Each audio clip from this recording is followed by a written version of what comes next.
శివస్మరణ చేయండి, శివస్మరణ చేయండి. ఎంతసేపు వచ్చిన వాడిని కూర్చోబెట్టి కష్టాలన్నీ చెబుతారు, ఏడుపు మోహం వేసుకుని ఎందుకు వచ్చిన గొడవ ఎవరికి చెప్పకండి, పరమేశ్వరుడికి చెప్పండి, ఇంకెవరికి చెప్పకండి. నిత్యం నమశివాయ నమశివాయ నమశివాయ అనే మంత్రం మనస్సులో నడుస్తూ ఉంటే మన మీద వజ్రాయుధం ఎవడైనా ప్రయోగిస్తే అది పుష్పం అవుతుంది.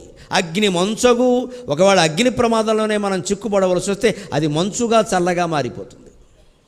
అకూపారంబు భూమిస్థలంబవు, ఏదైనా ఓడలో ప్రయాణం చేస్తూ పడవలో ప్రయాణం చేస్తూ సముద్రంలో గనక కూలిపోవలసిన పరిస్థితి వస్తే అప్పుడు గనక శివస్మరణ చేస్తే కాకినాడ మత్స్యకారులు గుర్తుపెట్టుకోవలసిన మాట, మత్స్యకార జాతికి నిరంతరం ప్రళయమే పాపం. వాళ్ళు గుర్తుపెట్టుకోవలసిన మాట ఒక్క మంత్రం నమశివాయ నమశివాయ. ఎన్ని పడవల్లో ఎంతమంది వెళ్ళినా క్షేమంగా తిరిగి వస్తారు. భగవత్ స్మరణ అంత గొప్పది. మనం అది ఒక్కటి చెయ్యం, తాళ్ళు పేళ్ళు అని జాగ్రత్తలు పెట్టుకుంటాం. గ్రహస్థితి వక్రిస్తే ఈ తాళ్ళు పేళ్ళు కాపాడవండి, పరమేశ్వరుడు కాపాడుతాడు ఖచ్చితంగా, భగవద్భక్తి కాపాడుతుంది.